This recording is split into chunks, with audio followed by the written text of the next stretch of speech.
আসসালামু আলাইকুম। বাংলা ভাষণ ক্লাস 3 স্টুডেন্টস, আশা করি তোমরা ভালো আছো। আমি সেতু মিস, আল্লাহর রহমতে আলহামদুলিল্লাহ ভালো আছি। আজকে তোমাদের সাথে রুটিন অনুযায়ী আবার আমাদের ক্লাস শুরু হচ্ছে। ফার্স্টে আমি তোমাদের ইংলিশ দিয়ে শুরু করব। তোমরা ঝটপট তোমাদের গ্রামার বইটা হাতে নিয়ে নাও। এখান থেকে আমরা মডেল কোশ্চেন প্র্যাকটিস করছি, তাই না? গত ক্লাসে কিন্তু আমরা অলরেডি মডেল কোশ্চেন 14-এর 13-এর 1 2 3 শেষ করেছি। আমরা গ্রামার পার্ট টেন্স শেষ করেছি এবং শীতের সব পড়া শেষ করেছি। আমাদের যে পড়াগুলো শেষ হয়ে যাচ্ছে, প্রতিদিনের পড়া তো তোমরা প্রতিদিন কমপ্লিট করবেই। যেমন আজকে আমরা যে পড়াটা করবো সেই পড়াটা তোমরা চেষ্টা করবে আজকে এটা কমপ্লিট করে ফেলতে। তার সাথে সাথে আমরা যে পড়াগুলো এর আগের ক্লাসে করে ফেলেছি সেই পড়াগুলো কিন্তু তোমরা রিভিশনের মধ্যে রাখবে। ডেইলি এটাকে রিভাইজ দেবে যেন সেই পড়াটা তোমরা ভুলে না যাও, ঠিক আছে? তাহলে তোমরা ঝটপট তোমাদের মডেল কোশ্চেন বই নাও এবং মডেল কোশ্চেন 14 বের করো, পেজ নাম্বার 56। আমরা আজকে এটার সিন প্যাসেজটা আলোচনা করব। Model question 14, page number 56। এটাতে যে সিন প্যাসেজটা আছে সেটা খেয়াল করো। এই প্যাসেজটা পড়ার পর এখান থেকে আমরা 1 2 3 কোশ্চেন আনসার সলভ করব, ঠিক আছে? এখানে একটা কাক এবং একটা কৃষককে নিয়ে এখানে আলোচনাটা আছে। যেমন দেখো, আমি পড়ছি, তোমরা আমার রিডিংটা ফলো করো। It is summer. Mother crow and her young crows are living in a nest. The nest is above a cornfield. তাহলে আমরা কি বুঝলাম?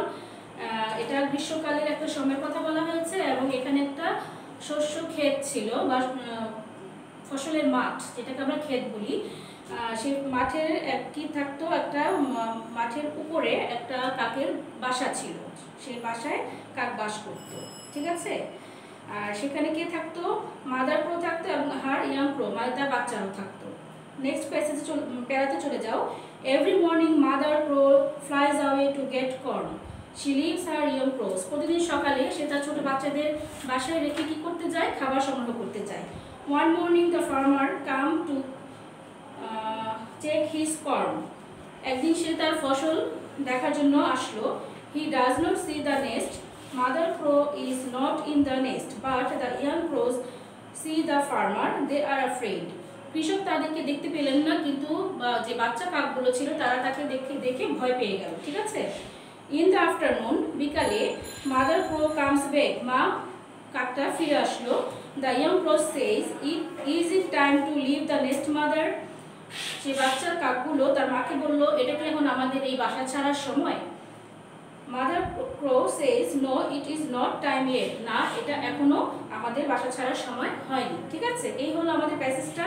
এখান থেকে যথানিয়মে আমরা 1 নম্বর ম্যাচিংটা আগে করব। তোমরা জানো এর আগে আমরা ম্যাচিং করেছি, ম্যাচিং লেখা সিস্টেম তোমরা জানো। তাই তোমরা এখন কি করবে? ঝটপট আমার সাথে সাথে ম্যাচিংটা খাতায় তুলে ফেলবে, ঠিক আছে? আমি করে দিচ্ছি, তোমরা আমার সাথে সাথে ঝটপট লিখবে। আর ম্যাচিং লেখার নিয়ম আমরা জানি। আগে আমরা নাম্বারটা লিখবো এবং এই কলামের ওয়ার্ডগুলো লিখবো, ঠিক আছে? এতে আছে সামার, সামার, ওকে? এখানে বি তে আছে নেস্ট, সি কর্ন, কর্ন মানে ফসল বা শস্য, ঠিক আছে? ডি চেক, চেক মানে কোনো কিছু চেক করা, পরীক্ষা করে দেখা বা টেস্ট করে দেখা, হ্যাঁ, যে সঠিক আছে কিনা, এটা হচ্ছে চেক। তারপরে হচ্ছে ফার্মার, নাম্বার ই, ফার্মার। এবার আমরা দেখব ডান পাশের বি কলাম থেকে আমাদের সিমিলার ওয়ার্ডগুলো কোনটা কোনটা আমরা লিখব। এ দেখো, এ সামারের সাথে আমাদের ডান পাশের যে ওয়ার্ডটা, যে মিনিংটা হবে সেটা হচ্ছে first season of English season. আচ্ছা, মানে ইংলিশ যে সিজনটা আছে তার ফার্স্ট সিজনটা কি? সামার। তাহলে এটার নাম্বারটা আমরা আগে লিখবো, নাম্বার 3। নাম্বার 3টা আগে আমরা এখানে উল্লেখ করে তারপর আমরা এখানে মিনিংটা লিখবো। First season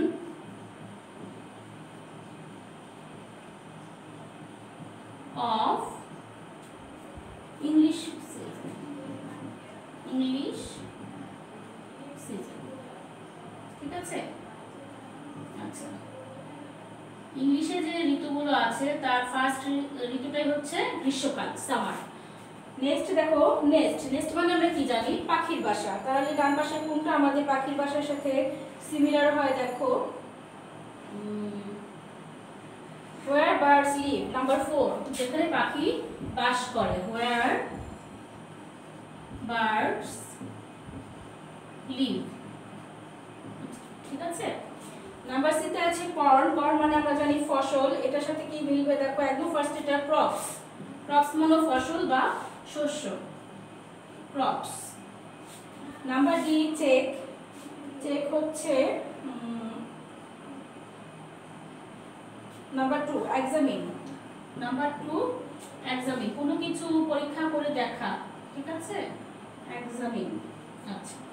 farmer. ফার্মার আমরা জানি কৃষক, তার পাশেই 5 নাম্বারটা cultivator.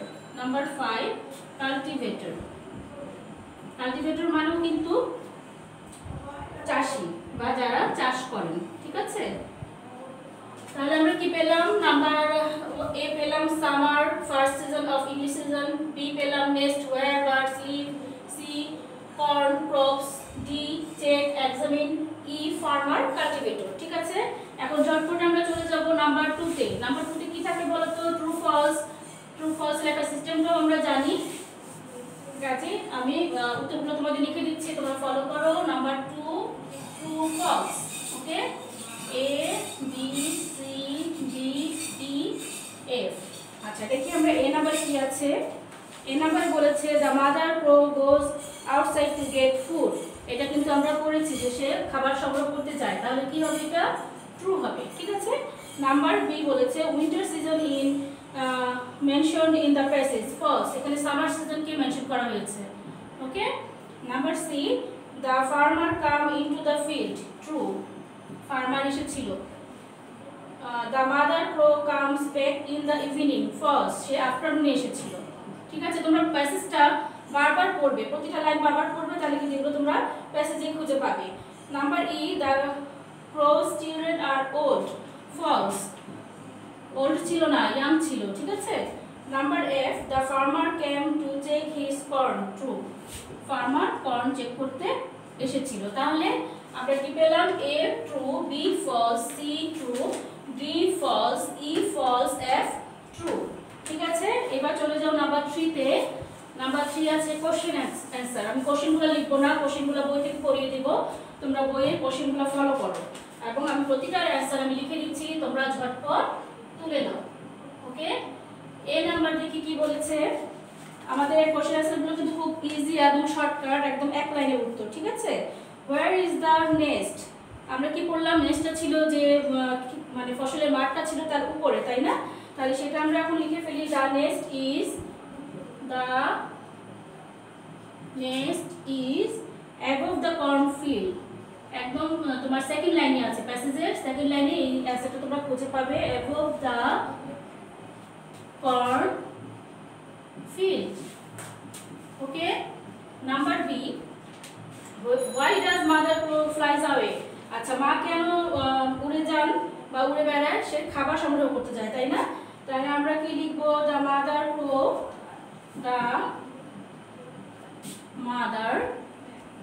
crow flies away to get corn। ঠিক আছে। Number C where do the crow live। Crow কোথায় বাস করে? সে তার বাসায় বাস করে, তাই না? the crow lives in a nest। তার যে নেস্ট, পাখির বাসা, সেখানে সে বাস করে। নাম্বার ডি বলেছে what season is it। এটা একেবারেই সহজ, এটা কি সামার সিজনের কথা বলেছে না? তাহলে আমরা কি বলবো? এক কথায় it is summer season। Okay, complete. আমাদের আর দুটো কোশ্চেন আনসার আছে, তার আগে আমি বোর্ড ক্লিন করার আগে একবার পড়িয়ে দিচ্ছি। A the nest is above the corn field. B the mother crow flies away to get corn. C the crow lives in a nest. D it is summer season. ঠিক আছে। আর দুটো আছে, এগুলো এক কথায় উত্তর, বেশি বড় না। আমরা ঝটপট এটা করে ফেলি। ই নাম্বারে বলেছে হু কামস ওয়ান মর্নিং। কে এসেছিল বলো তো? ফার্মার এসেছিল, তাই না? তাহলে আমরা লিখবো দ্য ফার্মার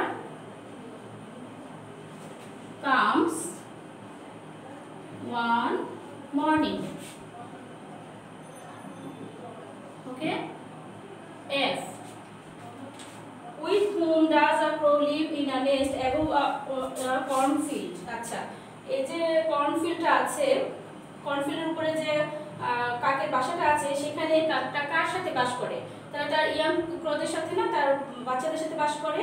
তাহলে আমরা পুরো লাইনটা গুছিয়ে আগে লিখব, এ ক্রো লিভস, এ ক্রো, আগে কোশ্চেন থেকে লাইনটা নিয়ে আমরা সাজাবো, তারপর লাস্টে গিয়ে আমরা অ্যান্সারটা দেব। The crow lives in a nest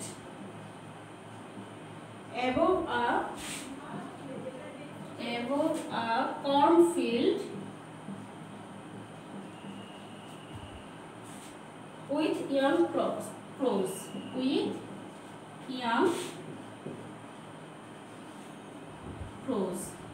ঠিক আছে, তার শিশু কাকদের সাথে, শিশু বাচ্চাদের সাথে সে সেখানে বাস করে। তাহলে কি পেলাম? The farmer comes one morning, a crow lives in a nest above a cornfield with young crows। ওকে, তাহলে আমরা গত ক্লাসে কিন্তু 13 এর 1 2 3 কমপ্লিট করেছি, আজকে 14 এর 1 2 3 কমপ্লিট করলাম। আমাদের মডেল কোশ্চেনের পড়া আজকে শেষ হয়ে গেল। তোমরা এগুলো আজকেই কমপ্লিট করে ফেলবে এবং পুরাতন পড়া রিভিশন দিবে, ঠিক আছে? আর আরেকটা হচ্ছে তোমাদের প্যারাগ্রাফ আছে সিলেবাসে, দ্য কাউ এবং ইয়োর স্কুল, এটা নিয়ে আমরা নেক্সট ক্লাসে ইনশাআল্লাহ আলোচনা করব। সে পর্যন্ত তোমরা সবাই ভালো থাকো, সুস্থ থাকো। আজকে তোমাদের সাথে আমার ক্লাস এই পর্যন্তই। আগামী ক্লাসে ইনশাআল্লাহ আবার দেখা হবে।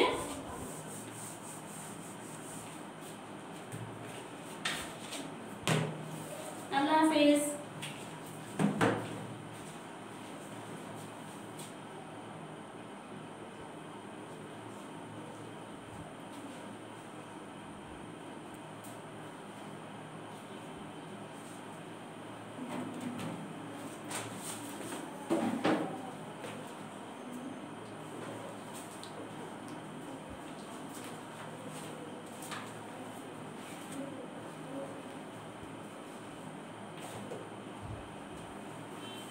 আসসালামু আলাইকুম। ক্লাস 3 প্রিয় শিক্ষার্থীরা, কেমন আছো তোমরা সবাই? নিশ্চয়ই সবাই ভালো আছো। রুটিন অনুযায়ী এখন তোমাদের সাথে আমাদের ম্যাথ ক্লাস, তাই না? সবাই ম্যাথ বই খাতা নিয়ে রেডি হয়ে যাও। গত ক্লাসে আমরা 97 পৃষ্ঠার ম্যাথগুলো করেছিলাম, তাই না? আজকে আমরা 100 পৃষ্ঠার ম্যাথগুলো করব।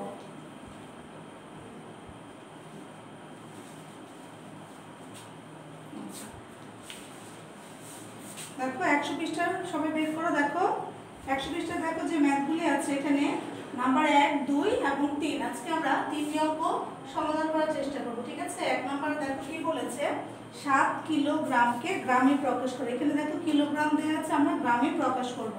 গত ক্লাসে আমি তোমাদেরকে বলেছিলাম এখানে কিছু সূত্র দেওয়া আছে, সেগুলি মুখস্থ করার জন্য। ঠিক এরকম ভাবে দেখো 98 পৃষ্ঠায় তোমাদের একটি সূত্র আছে, ওজনের একক, মানে 1 কিলোগ্রাম সমান কত গ্রাম? 1000 গ্রাম। 1 কিলোগ্রাম 1000 গ্রাম।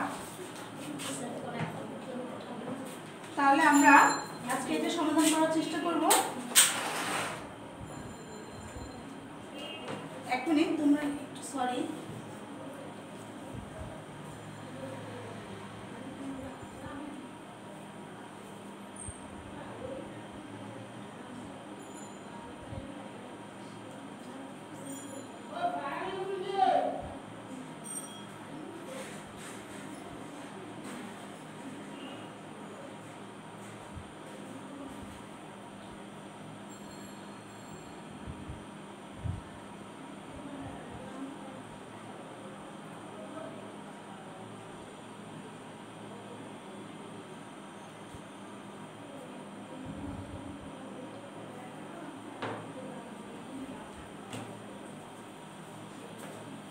দুঃখিত প্রিয় শিক্ষার্থীরা, আমরা আবার আমাদের ক্লাসে ফিরে আসছি। আচ্ছা, আমরা কি বলছিলাম? কিলোগ্রামকে আমরা গ্রামে প্রকাশ করব, তাই না? এখানে আমরা উপরে লিখে নিয়েছি গ্রামে প্রকাশ, গ্রামে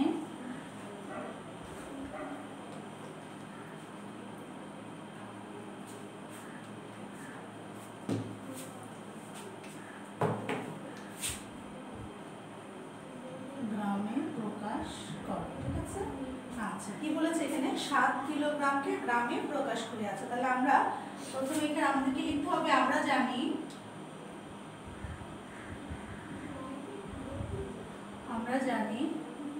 1 কিলোগ্রাম সমান 1000 গ্রাম। 1 কিলোগ্রাম সমান 1000 গ্রাম।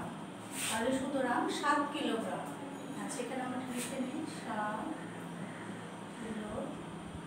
সংক্ষেপে লেখা যায় এটাকে, আমরা যদি কিলোগ্রাম লিখি তাহলে বোঝা যাবে এটা হচ্ছে 7 কিলো। আমরা জানি 1 কিলোগ্রাম সমান 1000 গ্রাম, সুতরাং এই যে 7 কিলোগ্রাম সমান কত হবে? বেশি না কম হবে? বেশি। বেশি হলে আমাদের কি করতে হবে? সেটাকে গুণ করতে হবে।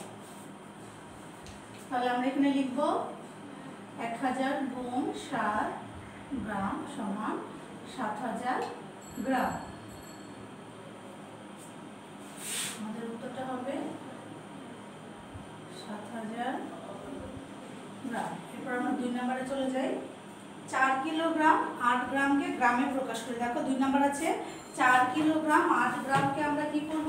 গ্রামে প্রকাশ করব। দেখো আমরা লিখি 4, আমি সংক্ষেপে লিখছি 4 কিলোগ্রাম, 8 হচ্ছে 8 গ্রাম। এটাকে আমরা কিভাবে করব? আমরা লিখব 4 গুণন 1000 যোগ 8 গ্রাম। এখানে আমরা ব্র্যাকেটে লিখে দিব যে আমরা জানি 1 কিলোগ্রাম সমান হচ্ছে কি 1000 গ্রাম। তোমরা বলতে পারো যে মিস এখানে 4 এর সাথে 1000 কোথা থেকে নিয়ে আসলো? এই যে আমরা এখানে সূত্রটা লিখে দিলাম যে 1 কিলোগ্রাম সমান 1000 গ্রাম। ঠিক আছে? সুতরাং আচ্ছা, এরপর তাহলে এখানে আমাদের কি আসবে? এখানে দেখো, এখন আমরা যদি গুণ করি, এখানে গুণ বোঝাচ্ছে 4 দিয়ে 1000 কে গুণ করলে কত হয়? 4000 যোগ 8 গ্রাম। তাহলে 4000 যোগ 8, এখানে যদি আমরা যোগ করি তাহলে কত হচ্ছে? 8, তাই না? 4008 গ্রাম। ঠিক আছে? তাহলে আমাদের, আমি উত্তরটা এই পাশে লিখে দিচ্ছি, নিচে লিখলে হয়তো তোমরা দেখতে পারবে না। 4008 গ্রাম। তোমরা ঝটপট খাতায় তুলে নাও। এরপর আমরা 3 নম্বরে চলে যাব। মিস 1 নম্বরটা মুছে দিচ্ছি।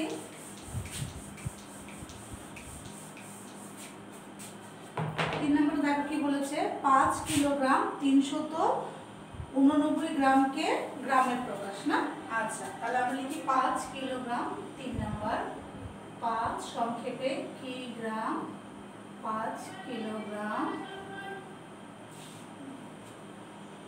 আর হচ্ছে কত? 389 গ্রাম। আচ্ছা, তাহলে সুতরাং কত হবে নিয়ম অনুযায়ী? 5 গুণন 1000 যোগ এই 389 গ্রাম। এখানে আমরা সূত্রটা কি লিখব? 1 কিলো গ্রাম সমান কত?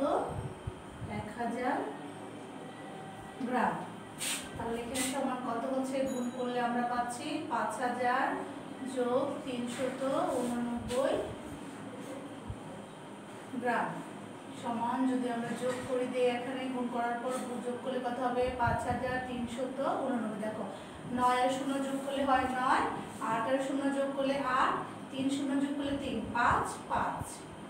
5 এর সাথে কাউকে যোগ করার মতো নেই। ঠিক আছে? এই উত্তরটা দেখো, উত্তর 5389 গ্রাম। খুব সহজ অঙ্কগুলি। ঠিক আছে? পুরো ঝটপট অঙ্কগুলি খাতায় তুলে নাও। তাহলে আজকে আমাদের ম্যাথ ক্লাস এই পর্যন্তই। এরপর আমরা আমাদের পরবর্তী ক্লাসে চলে যাব। পরবর্তী আমাদের কি ক্লাস? বাংলা, তাই না?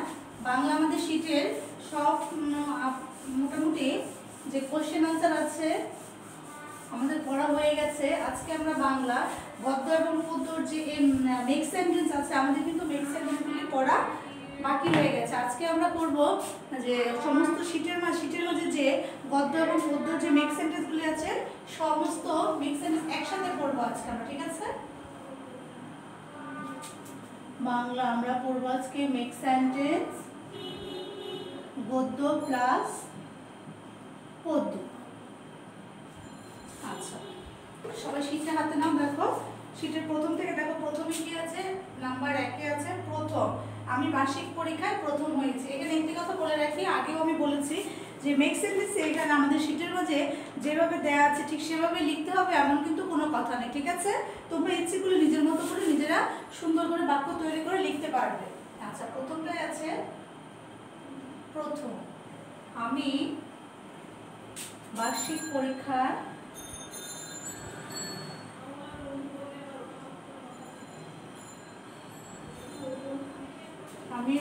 পরীক্ষার প্রথম হয়েছি। 2 নম্বরে আছে নির্দিষ্ট, প্রতিদিন নির্দিষ্ট জায়গা থেকে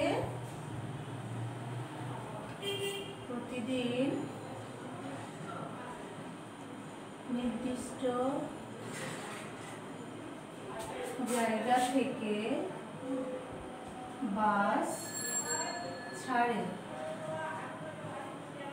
এরপর আমরা 3 নাম্বার আছে, দেখো 3 নাম্বারটা আমরা পড়ব।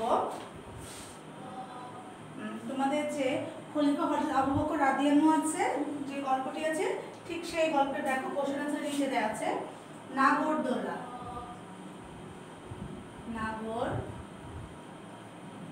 আচ্ছা বৈশাখী মেলায় নাগরদোলা, বৈশাখী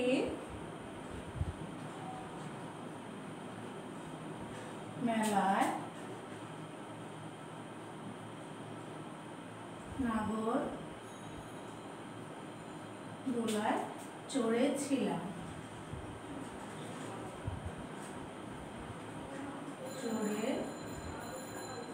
বৈশাখী মেলায় নাগরদোলায় চড়েছিলাম। এরপর 4 নাম্বার দেখো কি আছে, সাহাবী। সাহাবী মানে কি মনে আছে সবার? সাহাবী মানে হচ্ছে সাথী। মহানবী সাল্লাল্লাহু আলাইহি ওয়াসাল্লামের প্রিয় সাহাবী ছিলেন আবু বকর রাদিয়াল্লাহু আনহু। মহানবী সাল্লাল্লাহু আলাইহি ওয়াসাল্লাম এর প্রিয় সাহাবী ছিলেন হযরত আবু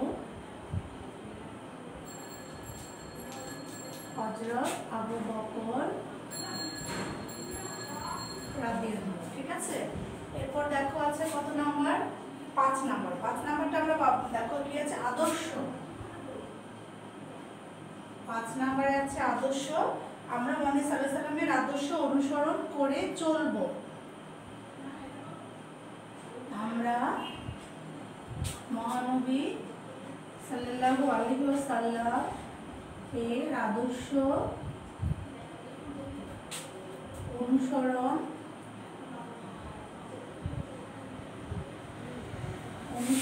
করে চলব। আচ্ছা, এরপর দেখো আছে নাম্বার 6 নাম্বার। 6 নাম্বারটা আমরা পাবো, দেখো তোমাদের শীটের মধ্যে যে বড় কে আছে, বড় কে কবিতা, তার নিচে আছে 6 নাম্বার। আমরা 6 নাম্বারটা পড়বো। এখানে আছে বড়, বড় দিয়ে কি আছে, গাছটি বড়। 7 নাম্বারে যাব আমরা। 7 নাম্বারে আছে ছোট, ছোট দিয়ে টুনটুনি,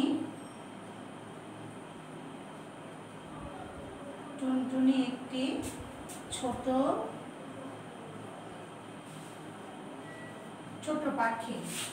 8 নম্বরে আছে দেখো কঠিন,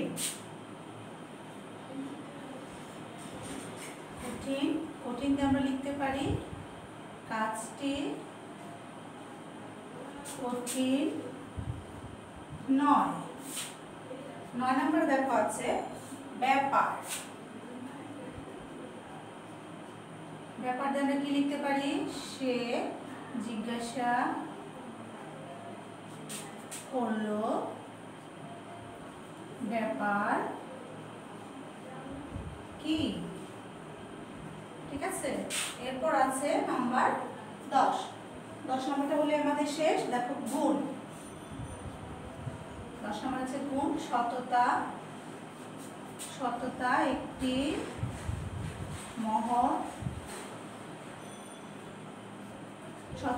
মহৎ গুণ। আমরা ঝটপট একবার পড়ে নেই। এক নম্বর থেকে দেখো, প্রথম, আমি বার্ষিক পরীক্ষায় প্রথম হয়েছি। নির্দিষ্ট প্রতিদিন নির্দিষ্ট জায়গা থেকে বাস ছাড়ে নাগরদোলা, বৈশাখী মেলায় নাগরদোলায় চড়েছিলাম। সাহাবী মহানবী সাল্লাল্লাহু আলাইহি ওয়াসাল্লাম এর প্রিয় সাহাবী ছিলেন হযরত আবু বকর রাদিয়াল্লাহু। আদর্শ, আমরা মহানবী সাল্লাল্লাহু আলাইহি ওয়াসাল্লাম এর আদর্শ অনুসরণ করে চলব। বড়, গাছটি বড়, এখানে তুমি লিখবে গাছটি খুব বড় দিলেও দিতে পারো। ছোট, টুনটুনি একটি ছোট পাখি। কঠিন, কাজটি কঠিন নয়। ব্যাপার, সে জিজ্ঞাসা করলো ব্যাপার কি। গুণ, ব্যাপার কি, এখানে প্রশ্নবোধক চিহ্ন হবে, ঠিক আছে। গুণ, সততা একটি মহৎ গুণ। আচ্ছা, আমি আবার বলছি, আমরা যে নেক্সট সেন্টেন্সগুলো আজকে পড়লাম, তোমরা ইচ্ছে করলে এর বাইরেও নিজেরা নিজেদের মতো করে সাজিয়ে লিখতে পারো, ঠিক আছে। শুধুমাত্র খেয়াল রাখবে যেন বানান ভুল না হয়। তাহলে আজকে এই পর্যন্তই। আগামী ক্লাসে আমরা বাংলা ব্যাকরণ নিয়ে আলোচনা করব। সে পর্যন্ত সবাই ভালো থাকবে, সুস্থ থাকবে। আল্লাহ হাফেজ।